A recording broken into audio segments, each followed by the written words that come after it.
Hey everybody, how's it going? Justice Seekers. Um, we are outside today. It is Sunday, October 23rd. It's just a little bit after 12 noon. And I see we've got cod swallowed. Hello, Jazz. Can't wait to talk. So much to digest from watching CNY's live last replay. Yes. And it's kind of hard for me to see because of the sun, but I'm going to try. Cod swallowed. Hello, everyone coming in. Mrs. Kelly. Hey, Jazz. Hey, you guys. So, as you know, on the weekends, I like to just kind of do something a little bit different and be very relaxed about the whole thing. And my goodness, it's like in the 70s right now here in Ohio. So I have a little jacket if I need to, but for right now, I'm just wearing a tank top because it's actually hot. And just sitting in my backyard, so chilling out. The puppy dogs are around. Um, and I've got some notes. I've been, doing my weekend stuff. I have a good friend who plays in a very competitive college team volleyball. So we got to see her play again last night. That was exciting. And don't worry, I won't talk about myself too much before getting right into the case. But I do want to say everything that I say is my opinion only and is simply for the sake of discussion and hopefully education and entertainment. So, um, other things I do on the weekends are the things that we all do, the fun chores, cleaning house, going to the grocery store, running errands. So I like to try to balance all of that, getting my exercise with talking to my peeps. So thanks for being here. It's really warm, so yucky here. It looks really warm. Oh, where are you at, Codswalloped? Crime and Crochet says, hello, Justice. Good morning. Oh, yay, I made it. Okay, awesome. So let's get right into the case. Um, like I've said, I don't think this Kylie Rodney case is going to be slowing down until there's justice. I mean, not for me anyway. I really don't think. I mean, I kind of like to just be intuitive and go with some spontaneity. I would just find that's how I have the greatest success in my life and the most fun. And it seems like it's working out pretty good. So, as far as this new YouTube venture goes. So I really appreciate you guys. You know that. Justice, yay. So glad to see you. On the other side of the pond is all I'll say. That's cool. Yeah, just to get a general idea. Yeah, I just say Ohio. Yeah, we all do need to be careful, don't we? It seems like, especially with this case, and let me talk to that for a moment because, as you know, I'm a big fan of Kelly with What's the Obsession. And the other night she had on Allegedly Innocent, I think is the man's name, who I couldn't figure out who it was that was on the panel with her and Kevin Neese. But as you know, if you saw my show yesterday, I was getting really confused about Friday night because I was falling asleep while I was watching. And so I was just kind of in a fog about it. It was hilarious. And I love, just being authentic and being imperfect. And that's just part of the process. Um, so I wasn't even really embarrassed. I was just laughing at myself all day yesterday. I thought it was a kick. I hope it worked out for you guys. Um, but one thing I did forget to say is I wanted to ask if anybody knew about Nate Kabakunian's court date on Friday, if anyone knew the results of that or if it got postponed or anything continued, dismissed, hopefully not, my goodness. Um, and I'd mentioned the movie, but it's actually a mini series called The Thing About Pam. And it's a mini series that was a Hulu original, and it's about Pam Huff, a person played by Renee Zellweger, who turned out to be a middle-aged real estate agent serial killer. And one of the people that she killed, that she got caught for, it seems like she killed a lot of people, that there was only maybe 2 that she got caught for, or 3. But she killed her own mother for the insurance money, or maybe it was for the inheritance, or both. Anyway, it's a mini series. It's 6 shows, and it's really good. I got a lot out of it. And there could unfortunately be a huge similarity here with the situation as far as doing something for money, you know. putting money above human life, even your own flesh and blood, potentially. Um, but I also wanted to speak to the early interviews or early press releases that I've been watching and rewatching now that we've got the hindsight that's 2020. And, it seemed like it was pretty ridiculous at the time, but now going back and rewatching, they're like way more ridiculous, of course, right? Um, so one of the things that let's see, I wrote down, this was day 6 of the investigation or the searching. So she was reported on the 6th, so it would have been about the 12th. And it was the spokesperson for the Prosser County Sheriff's Office, the woman with the long brown hair. And she said, people are impeding our investigation, our sole mission.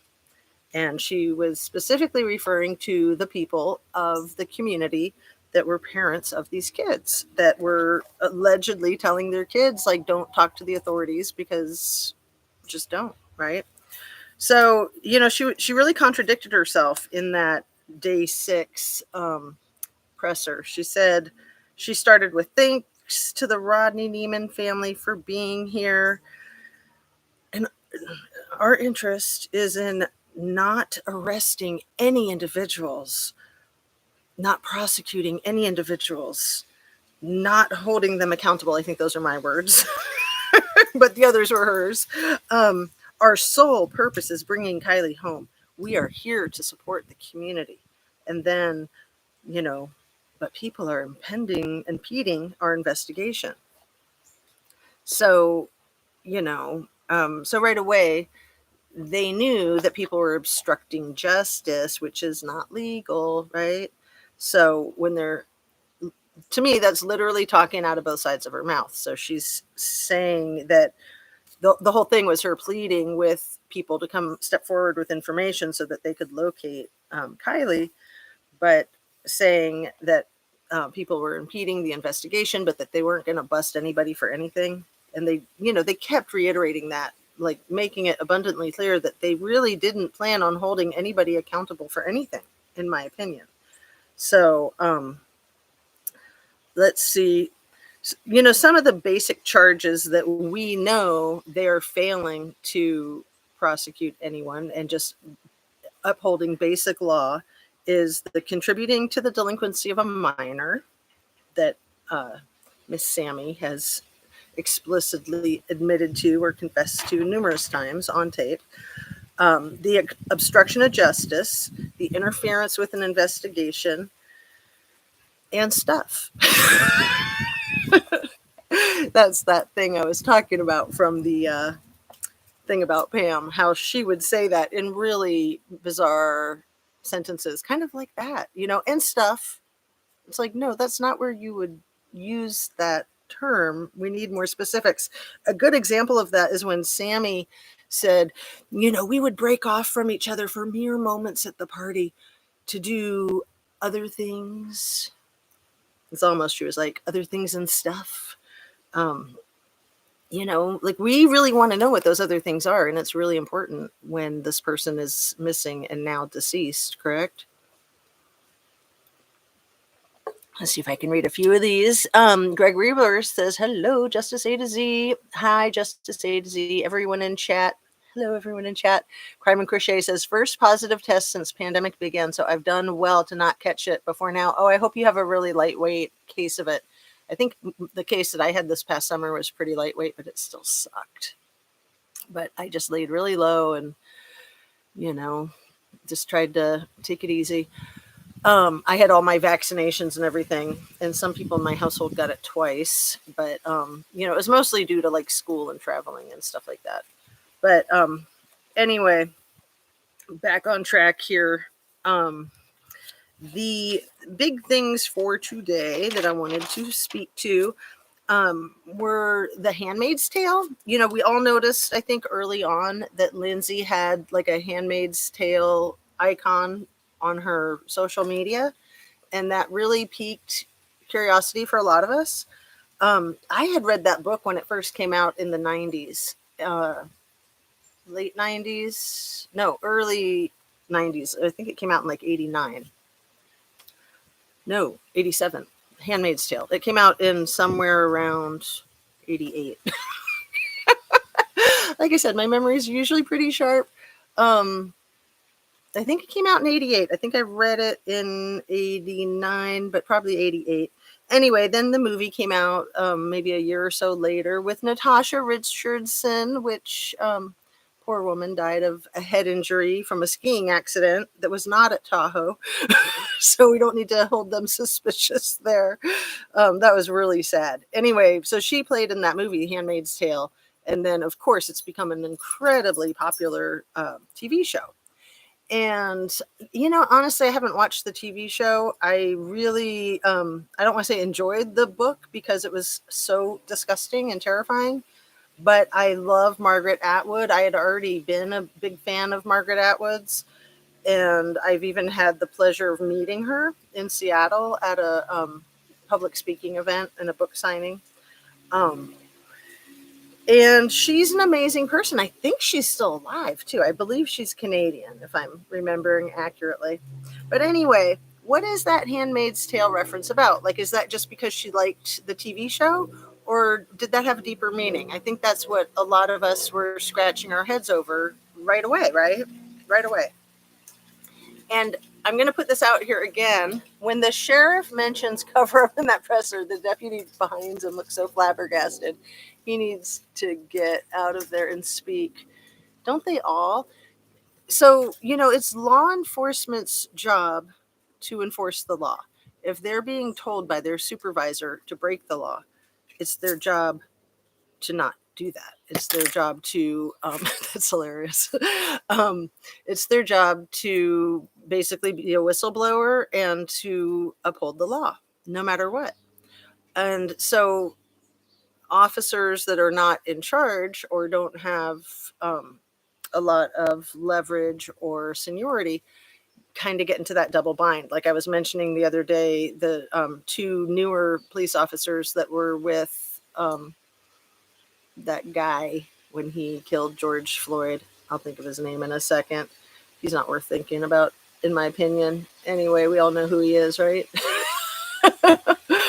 So those two officers that were there to help Derek Chauvin commit murder, they did not get a sentence nearly as long as his, but I believe that they both got sentenced to 2 or 3 years, as they should. I mean, it's kind of sad for them, but it's also pretty disgusting that they didn't do anything. It was a bad situation, and that was obvious. And it was obvious to me from watching the tape that they didn't care, that they were going to do whatever Mr. Chauvin told them to do. And yeah, it's kind of a catch-22 because you need to back the blue, and especially when you're out there in the field making split decisions, like where a millisecond can cost you or somebody else their life. But you have to be sharp, you have to be agile, you have to be talented and skilled, and if you don't have all of that, don't do the job. Law enforcement takes an oath to protect and serve and to uphold the law to the highest standard, not just to like a mediocre standard or a substandard. So to the highest standard.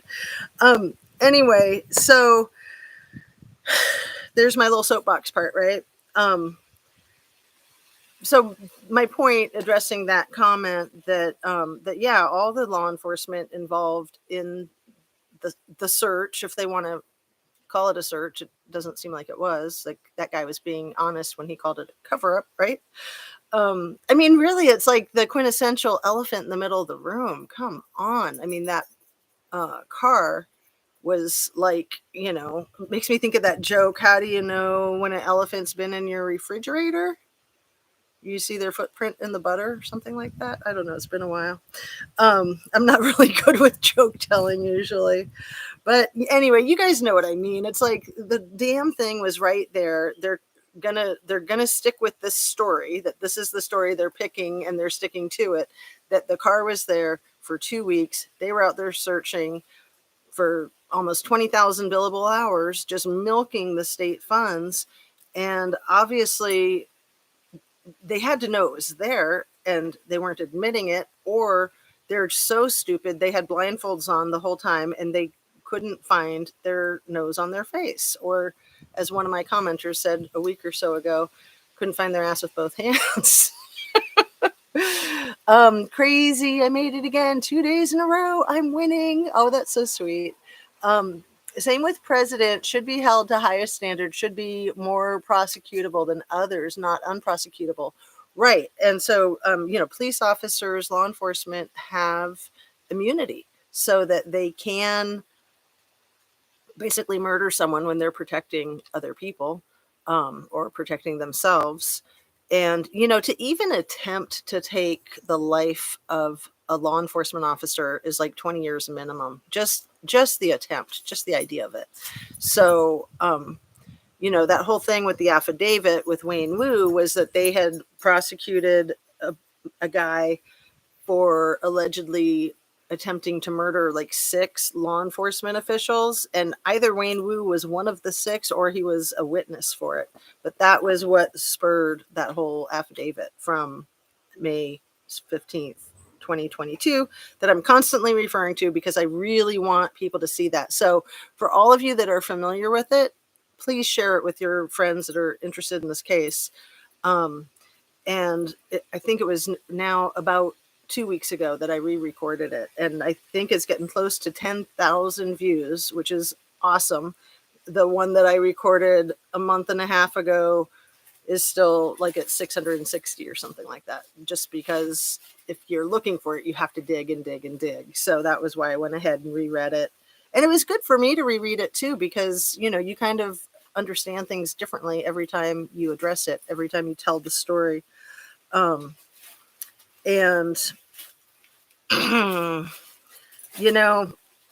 I had said in the beginning, it wouldn't be the first time someone murdered for money or for insurance money.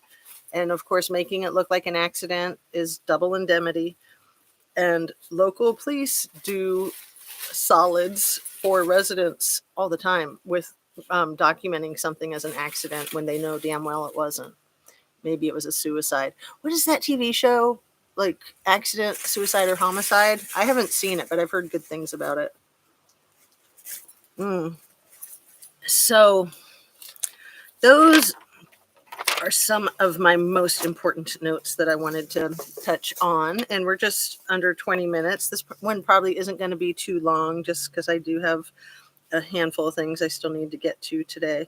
But I got to see the ZAV last night. It was like 3 hours long, the one with Dr. Dre, Latina. So I was really happy that I caught that whole thing. I couldn't believe that I watched the whole thing from start to finish, all in one sitting. Wow. So, I was super curious what Dr. Dre had to say about the drowning, accidental drowning ruling. And she basically said, in my opinion, what I heard her saying is that she was absolutely not convinced it was a drowning from the report, that she absolutely wasn't convinced. She also made a really good point about how there was nothing said about the seatbelt restraint that we all saw hanging out of the back of the vehicle in the original footage from AWP when they first found her underwater and were making that videotape while diving. So she stated that in a car accident that the issue of a person being restrained or not is always addressed. Always, always, always makes sense to me. I didn't know that. But that in accidents, that's always a key point. Was this person restrained or not? And of course, that makes sense, again, for insurance purposes. She also stated very deliberately that dirt and silt would typically be in the stomach and the bronchia in a drowning, with somebody being underwater for 2 weeks. So to me, that was fascinating, because that's not anything I'd thought about or heard anybody speak to. Dr. Dre was very I thought, very diplomatic and very professional in not like second guessing other doctors' work. She was trying to be as delicate and polite as she could.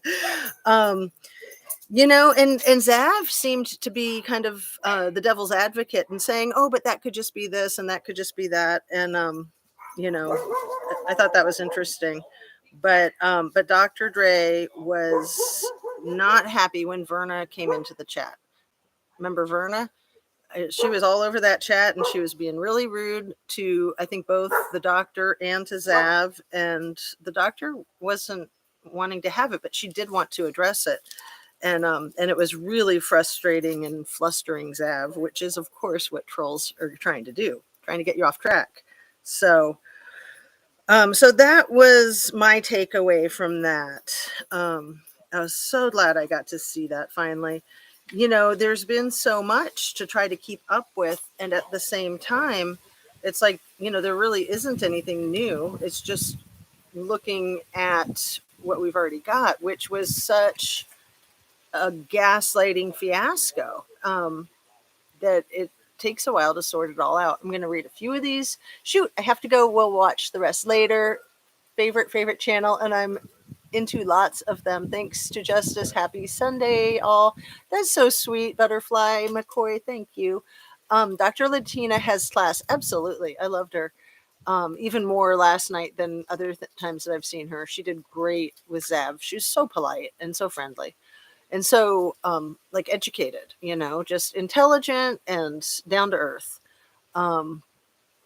Codswallop says, allegedly, so working at Boca talked to teens wanting to camp there. One called herself Kylie, all supposedly, of course, right.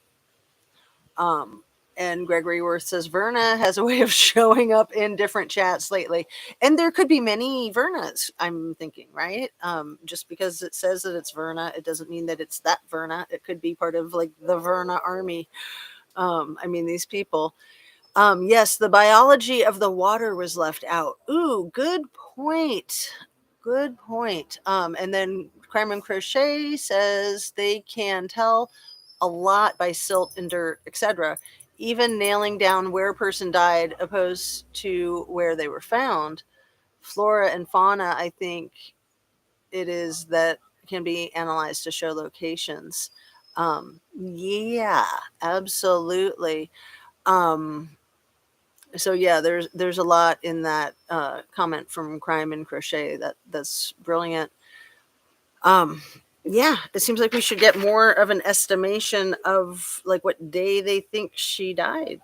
They're still going with the day that she was found, which to me says a lot. They're not going to commit to it being at the closer to the beginning, like August 6th, right? That says a lot to me, because the more I learn about the details, like with this episode of Zav that I think was 2 days old, the more I learn about the details, I'm thinking there's just no way. There's no way she was down there for more than like 3 days. So she was found on the 21st of August, and it was August 17th and 18th that are so curious what the movements of people like Check It TV and Zanime. Oh, I don't like to say those names. Sort of like Beetlejuice. Or, speak of the devil. So, let's read a couple more of your comments. And I got a couple more things written down here that I wanted to share. Let's see, where are we? Crime and Crochet, they can. Oh, we read that one already. Okay, so we were just like saying hi. The catfishing crew. Yeah, exactly. I'd much rather just call them the catfishing crew, because, we really don't know who's good and who's bad and who's trying to be good and who's kind of getting tangled up in being bad. Like, in my opinion, Ryan Upchurch was trying to do good, and he might have gotten tangled up in being bad. Not in my opinion, but kind of the general consensus. And same with AWP. In my opinion, they were absolutely trying to do good, and may have gotten tangled up in some bad. It's never so easy as just all black and white. And then some of these characters, which there's not many. I mean, even though there was hundreds of people there and there's been millions of tips, we only have a small handful of characters. We've got Sammy, Jagger, Kate, Mags, um, the boys that, the half dozen Nicks and a Philip and a couple others. And then we have the granddad, the dad, and the mom and the stepdad. And I really want to ask people to try to research the stepdad's history, because it's my understanding that he served hard time, that he's a felon for domestic violence, and that may have been before he met Lindsay, but I don't know. But it brings me to my point of when they moved into that house out in the middle of the woods, 4 miles away from everybody, completely isolated, or maybe not everybody, but 4 miles away from the main road to get to anything.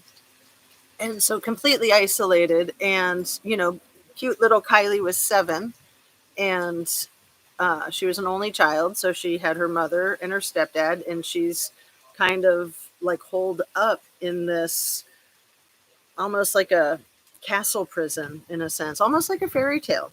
It's kind of like the best of everything and maybe the worst simultaneously. But especially if you're living with somebody who's abusing drugs and or alcohol, and especially if they've got anger management issues. I mean, how scary is that? So, um, being, if he is an ex-con, and I'm pretty sure he is, but it's really hard to find that information. It's like you have, unless you're FBI and or have access to the FBI data bank, you have to go like to the court that they were prosecuted in, and you have to look up the records of that court and find out what their court dates were and what they were charged with and what they were sentenced with. And so I believe that the places that he's lived that I know of are Truckee, Incline Village, which I think is Nevada, maybe Reno, and definitely Las Vegas. So there could be other places, but those are the ones that I've been trying to dig and look. And I've asked a couple other people, but I haven't seen the receipts yet. And, until you have the receipts, you really can't do much, right? So to even get a public records request on that, I don't know, that might be a good idea to approach those places and say, how would I find this out? Because usually you can do that with an email or phone call. You can just say, hey, I don't really know what I'm doing with this, but this is what I'm trying to get. Can you help me? And usually the person at the other end of the phone or the email will give you accurate information, but not always. So, and it could be that they're just misinformed, or it could be that they're trying to be misinforming. But remember with Zanime that somebody reminded me of this yesterday, that she has a website called This Crafty Place, and that she like sells masks or something, and maybe kids stuff. But Ryan Upchurch said, and I believe him, that when you went to her website, that it had a whole bunch of links to very dark web CP type of crap. So something to think about. I also had the good fortune of watching CNY. Was that live yesterday? I was like all up in the chat, and somebody said I was like harassing people, and I was like, I'm so sorry, I didn't mean to harass anybody, that's for sure.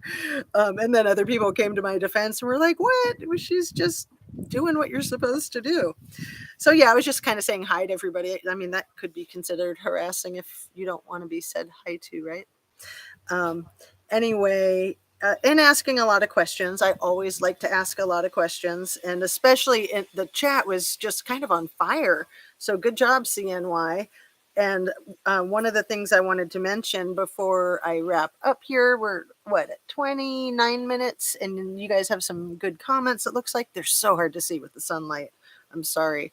But I wanted to share with you something from CNY's open discussion with a chat that people were able to look up, and she was able to slow down the recording of the phone call reporting the light blue minivan that was driving into the gated community that Kylie Rodney was seen in. And I think Jagger was identified in that light blue minivan.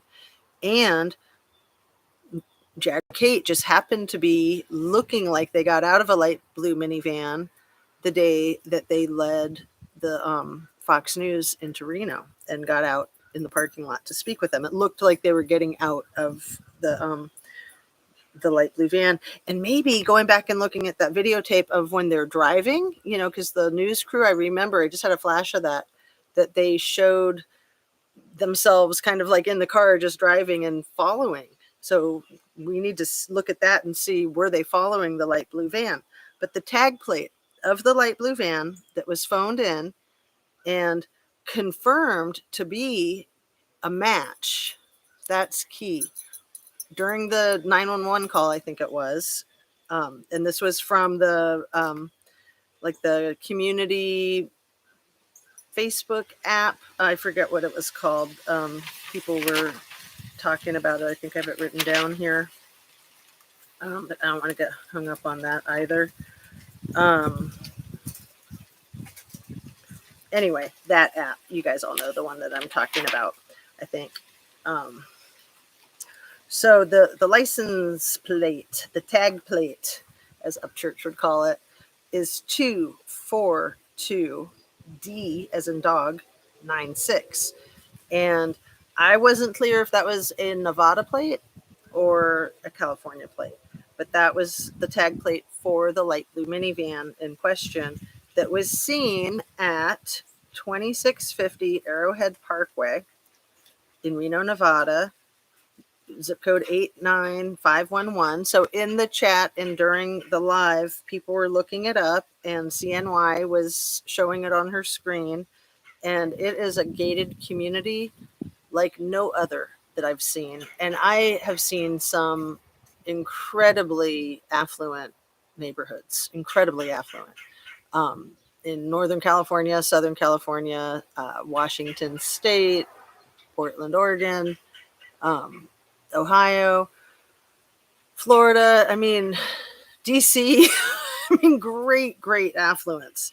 And personally, I've never seen a gated community like this. Somebody made a comment that I thought might have a lot of validity to it, that it wasn't necessarily the kind of watchtower to keep people out, that maybe it was the type of watchtower to keep people in. Wow. That's pretty heavy, and I think entirely possible. Let's see. It looked like Fort Knox. Good freaking point. It did.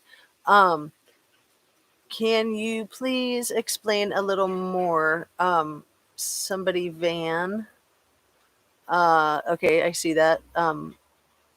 Lane Eckel vid YAWP fascinating new perspective. Huh. Looks like a compound. It's a very good point too. I was thinking the same thing. I was thinking if there was like a Scientology type of element to it. It also kind of looked like a resort. I mean, I have seen super fancy resorts like that especially if they're out of the country, like in Mexico, they have to be very well guarded. And honestly, it reminded me of Bob Dylan's compound out in Malibu in the 70s. And sorry, Bob, for calling you out. That man had a lot of stalkers and a lot of money. And poor guy. I mean, he was so talented, so famous, and so paranoid. So he had one of the most Fort Knox type of estates I've ever seen in my life. And that was the only thing that even compared to the Arrowhead Parkway gated community. And so living in that area in Southern California, in Malibu and Beverly Hills, you'd see a lot of these extremely expensive gated communities. And they've probably changed. They're probably a lot more decadent these days. It's been a long time, honestly, since I've been down there. I don't miss it. I mean, it has its perks, but California is so crowded. It's so crowded. It's like an anthill. I loved it when I lived there. I loved Southern California when I lived there. I loved Northern California when I lived there. And I've said this before, for most people that live there, you just can't imagine not living there. And you just kind of wonder, like, what's up with all these people who don't live in California? Like, what are they thinking? Unless they're in New York City or Europe. I mean, it's just this really close-minded. Okay, Miami's all right, right? I mean, it's just weird, right? It's. I don't think it's quite as focused like that anymore, with travel being so much more, and businesses and other cities getting a lot more recognition. So, like, a lot of people from California moved up to Seattle and Portland, and you know, a lot of people don't like Miami because it's too hot, it's too humid. So my puppy dogs are getting all crazy. And I'm going to read a few more of your things. Oh, good. The sun's going away so I can see better. Point being, this is not just Truckee. This is all these small towns from California to Massachusetts. Yeah, Massachusetts is pretty cool too. And we need to stop this corruption because it's affecting our kids and youth, the youths. Innocent children. Thank you so much for saying that, Valentina Dallas, because that is what motivates me. Absolutely. That is precisely what motivates me, is the corruption there in Truckee is so bad. If us web sleuths can do anything to make a dent in it, it gives a lot of hope for corruption everywhere, and making the world a better place and a safer place for our children and for us as we're getting older, right? These kids are our future. All right, we're at 36 minutes. I'm going to read a few more of your comments if I can see them. Pixie, same. I am a recovered addict, and I was uncontrollable at the. It's really hard to see. I don't know that I'll be able to see it all. It's getting too sunny. So, beginning, so many people trust her. So my something, uh, dang, son, the enemy. I just something. Apologize, people. Again, thank you so much. Thanks for joining me. It probably won't be till tomorrow morning that I get on again, because I just gotta, uh, you know, today I was just going to try to get rid of stuff. I like to just purge and just kind of lighten my load. It kind of simplifies things. There was a call from a police scanner in California with a girl running, no clothes, and they um, threw her back into CRV. They named her name as well as license plate. Wow. I don't I know the one that you're talking about, and we've spoken about that in a lot of these chats. That was, if it's the same one that you're talking about, the night of when she went missing, the night of the Friday the 5th, Saturday morning the 6th. So she went missing allegedly at 12:40 ish, and then I think it was maybe around 1:30 in the morning that there was a call um, that had a similar description to that in Sacramento. And so initially people said, no, it's not Kylie. But it seemed a lot like the bodysuit to me, and it seemed a lot like the light blue van to me, is that they were just really quick to say, oh, no, not Kylie, because they weren't going to look into it, because they didn't want to solve the situation. Um, so I think for a lot of us, we've wondered, that was that Kylie, and as time progresses and we learn more, it seems very likely that it very well could have been. Okay, now I can read some of these. Let me read that one again. There was a call from a police scanner in California with a girl running no clothes on, and they threw her back into the CRV. They named her name as well as a license plate. I didn't know that they named a name or license plate in that one, so if they did, we need to bring that back up. Um, and I think she was topless. I didn't hear the no clothes part, but that brings us to another very important, crucial piece of information, which is when AWP first located the vehicle with the person in it, did this person have clothes on or not? Because we've all seen some of that really blurry footage, and it doesn't look like you can see any clothes, and that's huge, especially when they're saying that that she was fully dressed the coroner's report, right? Can you get an expert in photos? I keep getting bad vibes on the probable. Huh. I'm not sure what you're referring to.